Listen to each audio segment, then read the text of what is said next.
Hello, happy Friday. How's your week been?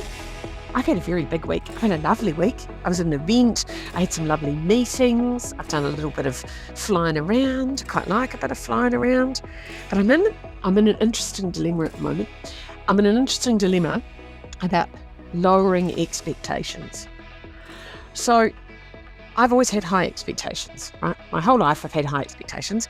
I have had high expectations placed on me. So when I was a child, I had very high expectations placed on me.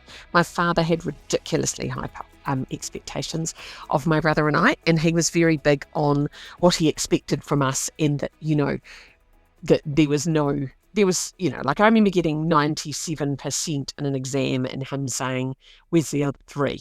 Like nothing was good enough. So we sort of were raised with this. And in some ways, I have to say, though, I quite liked it. I quite liked that high expectation because it gave me really high expectations of myself, and it set the bar quite high.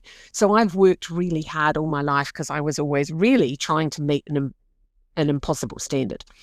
And it's kind of led me down the path of like perfectionism and, never really being good enough, which is a constant source of drive, which is not that helpful all the time. So here's where I come into. Now I'm old and wise. I'm like, well, that's not useful, Lisa, is it? It's like having constantly high expectations and being constantly disappointed. Well, that's not useful. But then I'm thinking, so I could lower my expectations, but I don't actually want to. Like, I have very high expectations of service. Like when I'm served, I like to go to like really good restaurants or really good shops, and I love service, and I have very high expectations. And I was laughing this week, telling some people that I stayed at a hotel, a 5-star hotel. And when I came out of the 5-star hotel, that was $460 a night, right? So just imagine that. You paid $460 for a night's accommodation. Well, I didn't. But anyway, that's not the point. I was being paid to work there. But someone paid $460 a night. And when I came out, there was a guy standing on the door who had a badge that said concierge. Well, he wasn't a concierge's ass. He was more like a fucking bouncer. But anyway, I said, "Oh, hello, could I get a taxi, please?" This is pre-Uber days, a while ago. And he just looked at me and went, "Yep." And I said, "Oh, I'm sorry, did you just say yeah?" And he said, "Yeah." And I went, "Really?" "Yeah." And he went, "Yeah."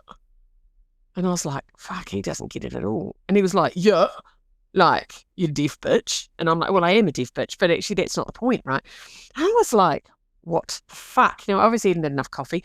So I stormed back inside and I said to the manager on the reception desk, "Are you the manager?" And he said, "Yes, I am." And I said, "I just went out to order a taxi, and I asked your concierge to get me a taxi." And he said, "Yeah." And the manager went, "Yeah." And I went, "Sorry, yeah." And he said, "Yeah. Well, isn't that what you wanted? You wanted a taxi." And I was just like, yes, I do want a taxi, but I didn't really think "yeah" was the right response, is the point I'm trying to make. And he went, "Wait, so do you want a taxi or not?" And I was just like, okay, what the actual fuck is going on here? Like, this is a 5-star hotel that's supposed to have like service and supposed to have training. And, the reason people call themselves 5-star is because they have to meet a fucking standard. And I'm happy to stay in a shitty place and have someone say yeah and nah. I live in. I'm very used to yeah and nah. Right? Don't have a problem with that. No problem at all. But don't come around charging me for 5-star service and then giving me 2-star fucking attitude. Do you know? Like, I was like, so this is my problem. So when I go to good places, I have very high expectations, and I have very high expectations of clever people. And the problem is people are sloppy. People don't have high expectations. So I'm in this bit of a dilemma about the expectation thing, and whether my expectations are serving me. Now, one of the best ways to stop being disappointed is just to lower your bar.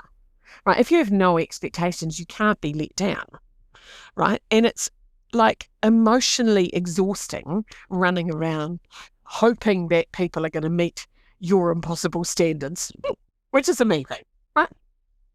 Unless you're charging me 5-star prices, and then that to me is in the promise. It's in the promise, right? But it's energetically expensive to have high standards, I think. So this is where I'm getting to, that I've sort of decided this week that actually having high standards may not be suiting me.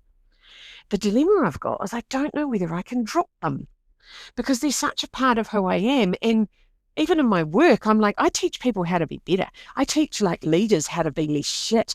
I teach people to have, better boundaries and actually expect more and demand more from life and from the people around them. So if I drop my bloody bundle, then what'll happen?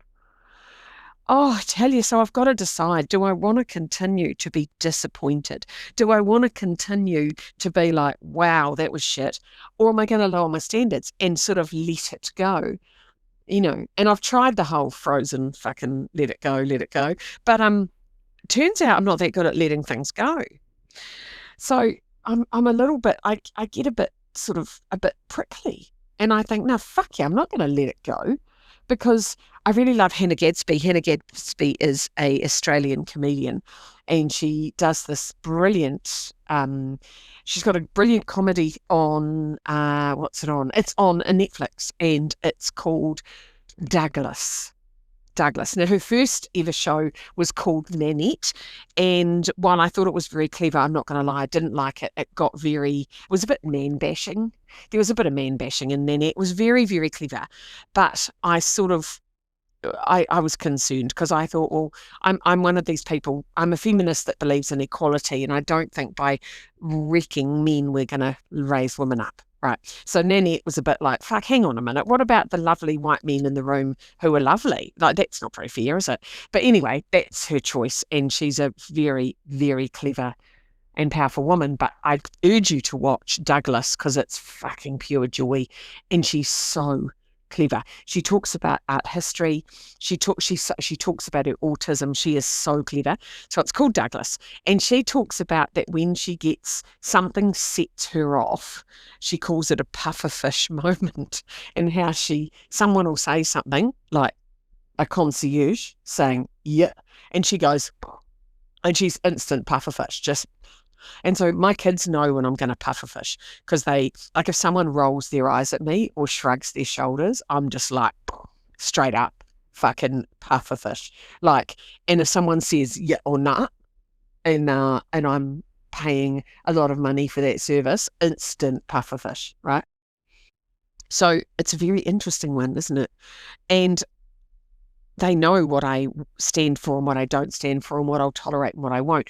And I really like my high standards, but I am sick of being disappointed. So I've kind of got to decide where I'm going to put my energy. And should I just relax a little bit? I'm interested to hear from any of you who have pufferfish moments over expectations because, there's a lot of shit people out there doing a lot of shit things. And I haven't been pleasantly surprised for a while. Actually, I have been pleasantly surprised. I've got my friend's son is a genius and he's a social media expert, and I've started working with him. He's 18, self-employed, fucking fantastic, providing the most amazing service and actually exceeding expectation. For an 18-year-old to be self-employed, dealing with like big brands and giving them digital strategies at 18, and he's confident and he's calm and he's in service and he's humble and he's just bloody beautiful. So there you go. I have had a good story, and that was even a meeting I had with him this week. And he's just divine. And I was very impressed. I was impressed by his initiative, by the way he carries himself. Like he's confident, he's kind, but he's very humble and in service, and he could fucking teach a lot of people. He doesn't say yeah and nah, right? Oh, so I love having my expectations kind of, I love it when people are just exceptional. When people are exceptional and you're just like, you've completely like blown my mind. like just blown my mind. Like, sometimes someone just comes along, and they blow your mind. And I love that. I love it. But I'm sick and tired of having my mind sort of like kicked down the street by some fucking idiot with low standards. Anyway, I think I've answered my own question. I'm pretty sure I'm going to keep my standards. I'm going to continue with them high, and I'm going to puffer fish often, and I'm going to say no to people with shit standards because life's too short. So there you go, made a decision. So maybe you want to lift your standards. Maybe you want to lower your standards. Maybe you are sick of just puffer fishing everywhere and you've had a guts full. I don't know. But I'm sick of being disappointed. I've been disappointed my whole life. And people just, need to get their shit together, I think. So there you go. That's my rant this week. Have a lovely weekend. Have an excellent Friday. The shops are full of Easter eggs. You should go and test some out. That might be my job this weekend. Little test, quite like a marshmallow, into the marshmallow eggs. I think I might go and have a little test, little play with the very good quality. High expectations. Queen Anne, would you stop it? I want the best, right? The Queen Anne marshmallow Easter egg. If you've got high expectations, that won't disappoint you. There you go. You heard it here first. Happy weekend. Bye.